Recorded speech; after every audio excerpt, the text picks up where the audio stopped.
ela vai para a Alemanha em 1910, vai para os Estados Unidos em 1915.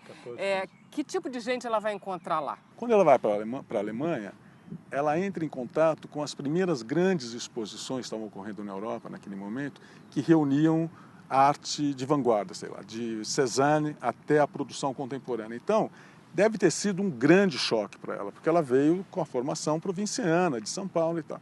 Então ela pôde ver em poucas tacadas, ela viu Van Gogh, ela viu Cézanne, viu outros artistas mais jovens, inclusive.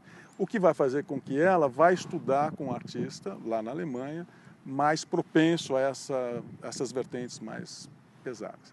Quando ela volta para o Brasil, ela passa um pequeno período e vai para Nova York, porque é interessante, porque a família, a mãe tinha origem alemã, o pai italiano, então tinha parentes na Alemanha, tinha amigos nos Estados Unidos, então ela vai para Nova York. Quando ela chega em Nova York, é um lugar, já é a cidade, né? Ali estão reunidos artistas de vários lugares do mundo, inclusive, obviamente, dos Estados Unidos, e ela entra em contato com uma boêmia, vamos dizer, onde, entre outros, pontuava o Duchamp. Ela conta que via o Duchamp e tal.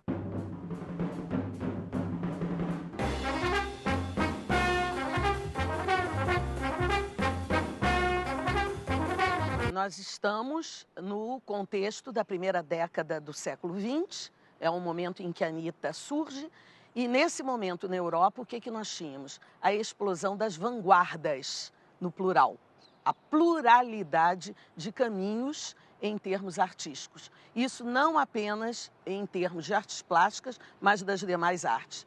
Para citar, nós temos os vários ismos que aparecem a partir da década de 10 e vão se sucedendo ao longo do tempo, mas muito rapidamente. Cada ismo vem com a sua finitude e penetra outro ismo e assim vai. Lembrando apenas o futurismo, que começa com Marinetti na Itália, o cubismo, o expressionismo e logo depois o surrealismo. Temos que notar que essas primeiras obras de Anitta, tão importantes para as artes plásticas nacionais, têm nítida influência do chamado expressionismo e cubismo que estavam na Europa com todo sucesso, inclusive no cinema alemão. Não devemos nos esquecer disso.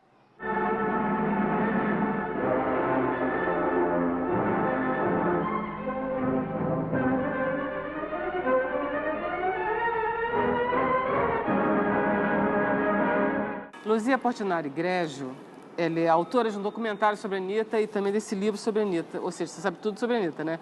Me diz uma coisa, a mãe dela foi a primeira professora, quer dizer, ela é professora de pintura, né? A dona Beth era pintora, ela dava aula de desenho e pintura no Mackenzie e foi assim que ela criou os 4 filhos, porque ela ficou viúva muito cedo. Ela foi casada com um engenheiro italiano, Samuel Malfatti, que veio para o Brasil para trabalhar na construção da estrada de ferro. Mas ele morreu logo em seguida e ela teve que sustentar, formar os 4 filhos. Eu queria que a gente falasse sobre o defeito físico da Anitta Malfatti, como é que aparece, como é que ela lidava com isso. Olha, ela lidava muito bem, ela nasceu com um defeito na mão direita, no braço e mão direita. A família tentou recuperar, enfim, ela foi com 3 anos de idade, eles foram para Lucca, na Itália, ela foi submetida a uma operação, eventualmente corrigiu alguma coisa, mas ela continuou com esse defeito pelo resto da vida e por isso ela teve vários professores para desenvolver as habilidades com a mão esquerda. E ela pintava e desenhava com a mão esquerda. Ela tinha um defeito no braço e ela encobria esse braço. É por isso que ela sempre usava um lenço aqui, ela sempre dava um jeito de... Ela era absolutamente handicapée, ela não podia usar. Ela não se casou, ela tinha muitos problemas com isso, ela achava que nenhum homem olhava para ela porque ela era feia, porque ela era aleijada de alguma maneira. E ela sofria imensamente com isso. Então, na verdade, este defeito físico foi apenas a cereja do bolo em matéria de massacre e de sentimento de desamparo e de alguma inferioridade. Na verdade, uma imensa timidez e assim, um imenso talento num corpo aprisionado, numa alma aprisionada, numa alma sufocada por aquela família, pela mãe. E por essa coisa que era, por esse entorno. O que ela era? Uma jovem pobre que consegue viajar para o exterior? Não, ela não era pobre. A família da Anitta não era rica, não era milionária. Mas eles eram, o avô, o tio, eram empreiteiros. O pai era engenheiro, ele foi inclusive deputado estadual. E ele não era de uma família milionária, mas também não era pobre. Tanto que podia mandar a filha para a Alemanha, depois Estados Unidos, né? Mas por que ela volta? Ela ficou muito pouco tempo lá. Por causa da guerra.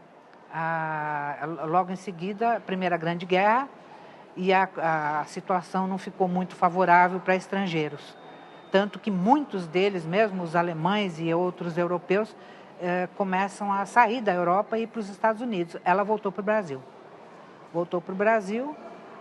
E aí a família achou que ela ainda não estava preparada. Havia uma preocupação por parte da família, até em função do defeito que ela tinha, de que ela adquirisse algum meio de sobrevivência. Então eles queriam formá-la professora de desenho, que já tinha até tudo arrumado aqui no Brasil, para dar aula na escola americana e no Mackenzie. E aí, ela volta e ela começa o quê? Então, trabalhar? Quando ela chega, ela traz na bagagem toda a sua produção americana, que era essencialmente expressionista. Quer dizer, aquilo que ela não chegou a fazer na Alemanha, ela fez nos Estados Unidos. E isso causou um impacto muito grande dentro da família. O tio, que tinha financiado essa viagem, achou uma coisa horrorosa, tudo aquilo que ela tinha feito. Que é esses que a gente conhece hoje em dia, a boba, o japonês, o homem amarelo. Ele achou uma coisa horrorosa. Ela mesma cita muito mais tarde que ele virou para ela e falou assim: não foi para isso que eu te mandei para a Europa e para os Estados Unidos. Era para você conseguir uma profissão e não trazer essa coisa dantesca. Ela usa até esse nome.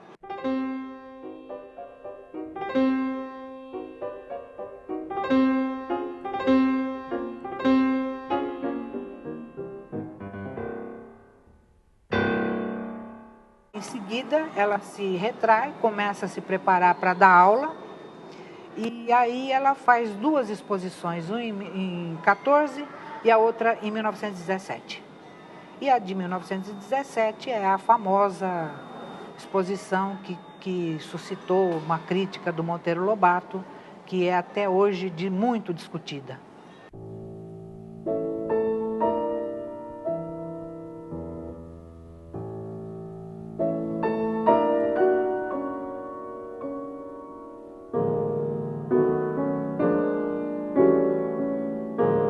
Ela foi muito massacrada, muito infeliz.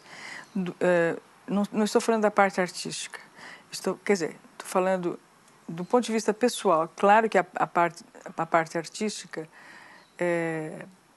digamos assim, uma das razões da infelicidade dela foi a famosa crítica do Lobato relativa à exposição dela, a exposição de 1917, em São Paulo. Onde é exibida a Louca, né, o quadro da Louca, um homem amarelo, que realmente deixam o Lobato indignado. E isso é muito difícil para quem gosta de ambos, para quem gosta do Lobato e para quem gosta de Anitta.